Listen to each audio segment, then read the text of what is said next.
Shalom, shalom, enfant de Dieu, shalom, la femme des valeurs, shalom et shalom à tous ceux-là qui aiment la prière et la parole de Dieu.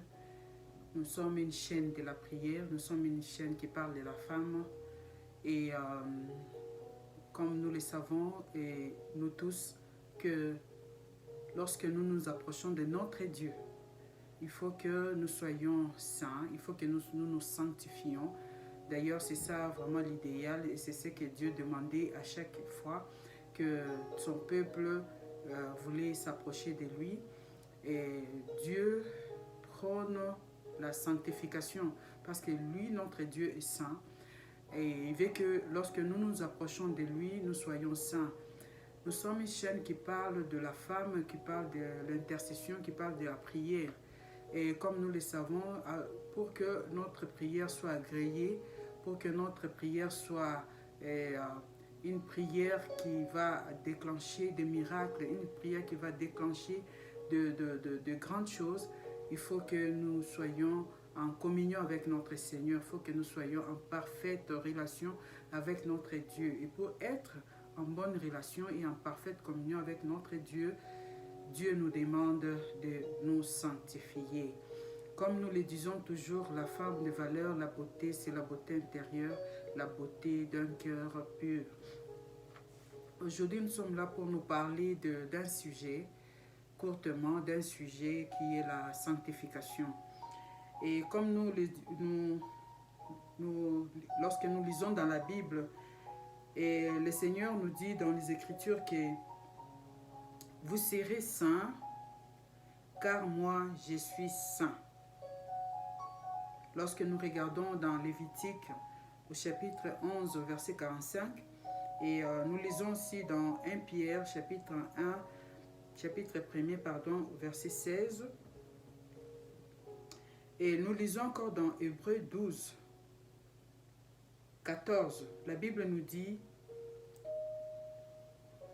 Soyons en paix avec tous et la sanctification sans laquelle personne ne verra Dieu. » Donc la Bible nous appelle à, si possible, être en paix avec tous et de vivre aussi dans la sanctification.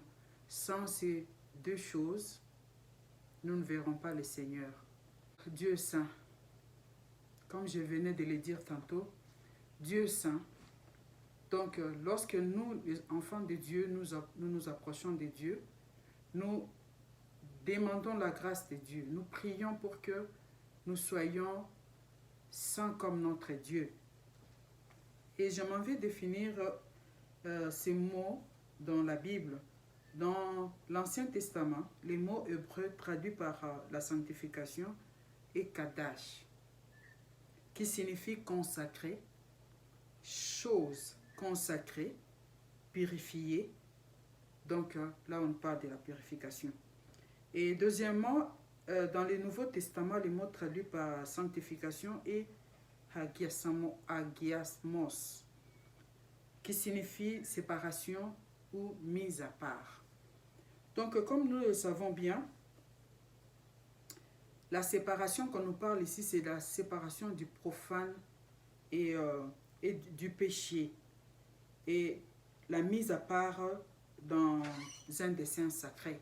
Donc, ici, on nous parle de la séparation, donc de séparer, lorsque, comme le mot sanctification est défini, lorsqu'on nous parle de la séparation ici, on nous parle de la séparation du profane, de ceux qui n'honorent pas Dieu, de ceux qui ne glorifient pas Dieu, du sacré. Du sacré, c'est tout ce qui est pour Dieu, tout ce qui honore Dieu, tout ce qui glorifie Dieu. Et la question est de savoir qui sanctifie. D'emblée, nous répondons par dire que c'est Dieu qui sanctifie. Lorsque Dieu nous appelle, lorsque Dieu t'appelle dans son œuvre, lorsque Dieu t'appelle, donc d'abord il te sépare du monde, il te sanctifie. Donc Dieu nous sanctifie lorsqu'il nous appelle. Il nous sanctifie. Lorsque nous regardons dans Josué, nous verrons que lorsque Josué combattait, il est arrivé une fois qu'il a rencontré l'ange.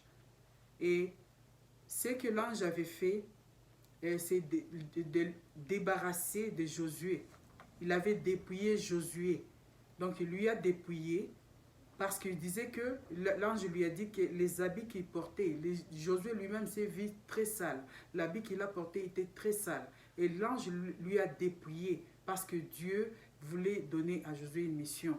Donc, c'est ce qui nous amène à dire que c'est Dieu qui nous sanctifie lorsque Dieu veut nous donner une tâche. Lorsque Dieu nous appelle dans son œuvre, la première des choses que Dieu fait, c'est de nous sanctifier. Quitte à nous maintenant de demeurer dans cet état, de demeurer comme Dieu nous a appelés. Donc, lorsque Dieu t'a sanctifié, il faut que tu fasses maintenant dans ton parcours de te sanctifier à tout moment, donc de demeurer dans cet état tel que le Seigneur t'a appelé. Alors, nous voyons la sanctification. Qu'est-ce que la sanctification implique par rapport aux définitions que nous venons de lire? Puisque quand tu es un enfant de Dieu, quand Dieu t'a séparé du monde, quand Dieu t'a séparé, comme nous avons vu la définition, dans l'Ancien Testament, le Seigneur nous parlait de la séparation. Donc, vous vous séparez de quelque chose, donc vous vous séparez du mal. Puisque Dieu est saint, donc tu te sépares. Donc, nous voyons ici 3 points, et que la sanctification implique la séparation, tel que nous venons de le dire là. Donc, tu te sépares du mal, tu te sépares de ceux qui n'honorent pas Dieu. Comme nous le savons tous que lorsque nous étions dans le monde, il y avait des choses pour qui on était vraiment attaché. Mais des choses que nous-mêmes nous avons compris par après lorsque nous sommes venus au Seigneur, que c'était des choses qui n'honoraient pas Dieu, c'était des choses qui nous empêchaient de glorifier le Seigneur. Donc lorsque tu es appelé à Dieu, automatiquement tu dois te séparer. Tu dois vivre autrement. Comme la Bible nous dit que nous sommes du monde. Et nous sommes dans le monde, mais nous ne sommes pas du monde. Donc un enfant de Dieu doit vivre différemment d'autres personnes. Si, je ne vais pas dire que vivre autrement, donc un enfant de Dieu doit vivre différemment des enfants du diable, parce qu'il n'y a pas d'enfants du diable. Donc, mais tu dois vivre autrement, parce que tu es appelé de Dieu, et tu es appelé pour servir dans les sacerdoces, ou bien tu es venu dans le champ de Dieu. Donc, tu dois vivre maintenant séparément, tu dois vivre différemment.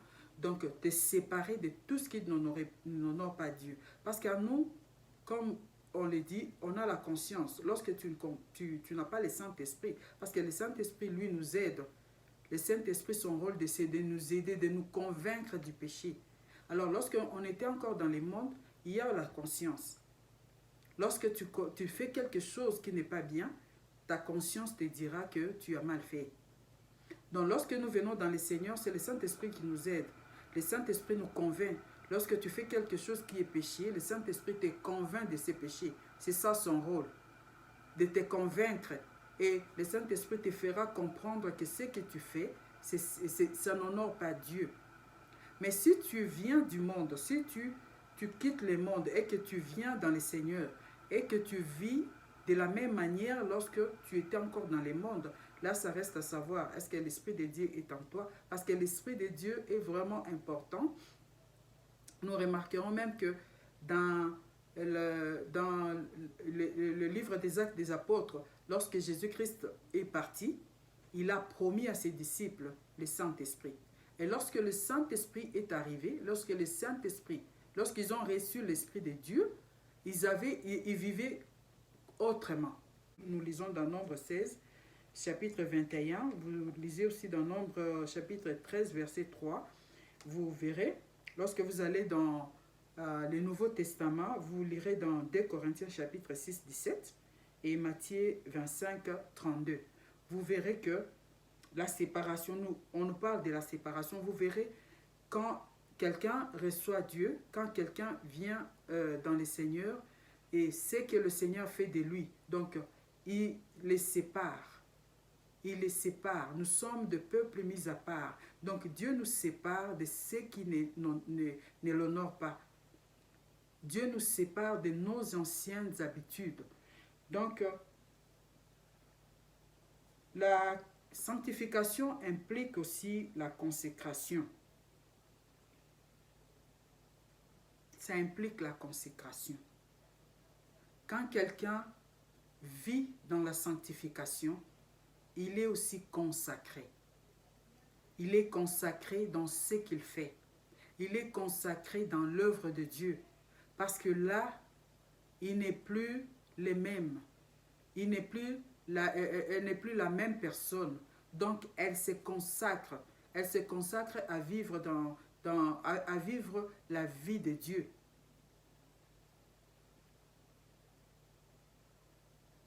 Comme nous avons vu que dans le Nouveau Testament, que la première fois qu'on a appelé les disciples chrétiens, ce n'est pas parce que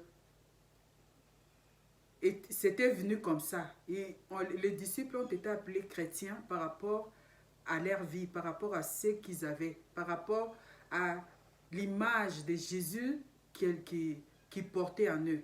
Et les gens les voyaient comme Jésus. Donc, ils portaient en eux l'image, cette image-là de Dieu, cette image-là de la vie de sanctification, de la vie propre que Jésus-Christ avait. C'est comme ça qu'on les appelait chrétiens. Donc, cette vie-là de sanctification, ça nous amène à nous consacrer. Ça nous amène à nous impliquer, à nous donner totalement à Dieu. Parce que sans Dieu, nous ne pouvons pas vivre cette vie de sanctification. C'est comme ça que nous avons dit que lorsque le Seigneur nous appelle, lui-même nous sanctifie. Donc lui-même nous sépare, lui-même nous prépare pour que nous puissions l'honorer et l'adorer.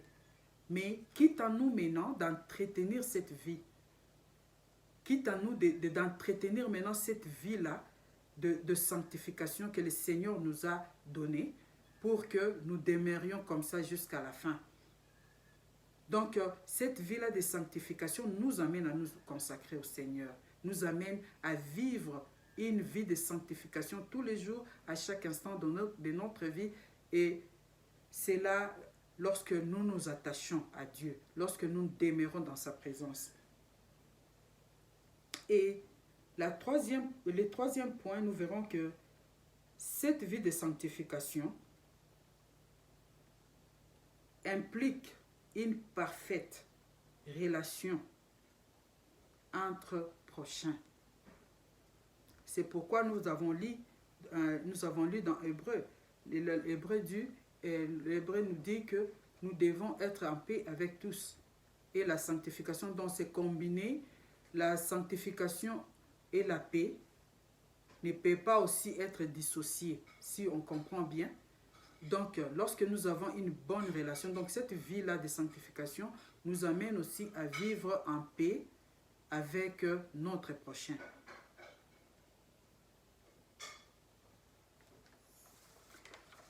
Donc, aujourd'hui, nous voulions chercher vraiment à expliquer un tout petit peu comment nous pouvons vivre dans la sanctification. Et le Seigneur nous invite à vivre dans la sanctification. Quand la Bible nous dit que sans la sanctification, nous ne pouvons pas voir Dieu, c'est-à-dire que cela n'attendra pas seulement les jours quand Jésus-Christ reviendra ou les jours où nous irons au ciel. Donc, dans notre vie quotidienne, nous avons besoin de voir Dieu, nous avons besoin de voir la manifestation divine dans nos prières, dans nos vies et dans tout ce que nous demandons à Dieu. Et nous, en tant qu'intercesseuses, nous avons besoin de vivre la sanctification. Pourquoi? Parce que là, nous servons de l'intermédiaire entre notre prochain pour qui nous prions.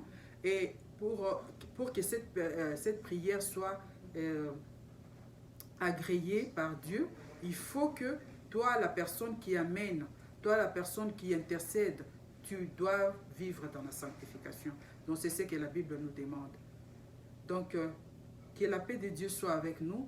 Et nous devons savoir aussi que lorsque nous prions, nous devons être en bonne relation avec le Seigneur. Et nous devons vivre aussi dans la sanctification pour que notre prière soit agréée. Ça ne sert à rien aujourd'hui si on peut faire des prières de combat, si on peut chasser les démons, si on peut demander aux démons. D'ailleurs, les démons nous connaissent et les diables nous connaissent. Lorsque tu n'es pas dans la sanctification, lorsque tu ne vis pas une vie saine, donc tu ne vis pas, tu n'entretiens pas une vie sanctifiée, c'est difficile aussi que tu chasses les démons. Puisque une vie malsaine, c'est une vie qui glorifie les diables. Mais lorsque tu peux chasser les diables sans pour autant avoir une vie sanctifiée, donc ça reste à savoir. Donc que le Seigneur vous bénisse, partagez les vidéos et likez et laissez-nous un petit mot sur la barre de commentaires bibliques. Que le Seigneur vous bénisse. À la prochaine.